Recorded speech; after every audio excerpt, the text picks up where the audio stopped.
বগুড়ার শিবগঞ্জ উপজেলার চক ভোলাখাঁ গ্রামে উপজেলা আওয়ামী লীগের সাংগঠনিক সম্পাদক রিজ্জাকুল ইসলাম রাজুকে গ্রেপ্তার করতে যান থানার উপপরিদর্শক আবদুল্লাহ আল মামুন।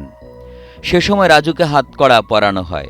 তবে থানায় নেয়ার সময় রাজুর আত্মীয়স্বজন ও অজ্ঞাত অনেকে পুলিশের উপর হামলা চালিয়ে হাতকড়াসহ রাজুকে ছিনিয়ে নেয়। পালিয়ে যাওয়া রাজুর বিরুদ্ধে রয়েছে হত্যাচেষ্টাসহ ডজন খানেক মামলা। হাতকড়াসহ আওয়ামী লীগ নেতা রাজুকে ছিনিয়ে নেয়ার ঘটনায় এলাকা জুড়ে উত্তেজনা সৃষ্টি হয়।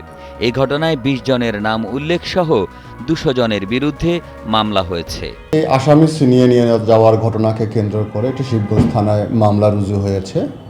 এই মামলায় ২০ জন এজাহারনামীয় আসামি, এছাড়াও ১৫০ থেকে ২০০ জন অজ্ঞাতনামা আসামি দেওয়া হয়েছে। এর পরিপ্রেক্ষিতে আমরা সেখানে অভিযান চালিয়ে এখন পর্যন্ত আমরা ২১ জনকে গ্রেপ্তার করতে সক্ষম হয়েছি এবং পরবর্তীতে যারা এজাহারনামীয় এবং অজ্ঞাতনামা আছে তাদেরকে ধরার অভিযান আমাদের অব্যাহত আছে।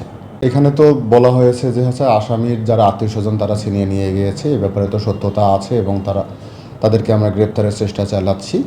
বান্ডেল থাকলে প্রতি সেনমানিতে টাকা বাঁচবে। বিকাশ সেনমানি বান্ডেল কিনে জিতুন প্রতি লেনদেনে। এদিকে ঘুষ নেওয়ার অভিযোগ উঠেছে এসআই মামুনের বিরুদ্ধে। আওয়ামী লীগ নেতা রাজুকে গ্রেপ্তার না করার আশ্বাসে তিনি ঘুষ নিয়েছিলেন, কিন্তু সেই প্রতিশ্রুতি ভঙ্গ করে ৪ অক্টোবর রাতে রাজুকে গ্রেপ্তার করতে যান তিনি।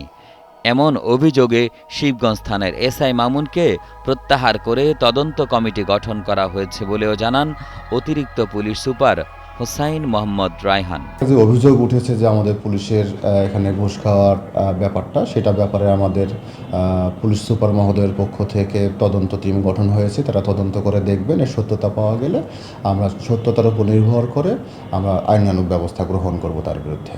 আওয়ামী লীগের নেতাকর্মী ওইভাবে ছিলেন বলে আমাদের প্রাথমিক তদন্তে খুব বেশি উঠে এসেছে সেটা না, তবে তার আত্মীয়স্বজন বা সেখানকার এই আত্মীয়স্বজনের মধ্যে কেউ আওয়ামী লীগের সাপোর্টার থাকতে পারে, সে বিষয়ে আমরা তদন্ত করে দেখছি। ঘটনার পর থেকে রাজু সহ বাকি আসামিদের গ্রেপ্তারে অভিযান চালাচ্ছে পুলিশ।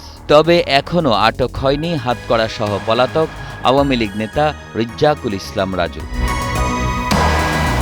বগুড়া থেকে তহমিদুর রহমানের পাঠানো তথ্যচিত্রে ডেস্ক রিপোর্ট, কালের কণ্ঠ।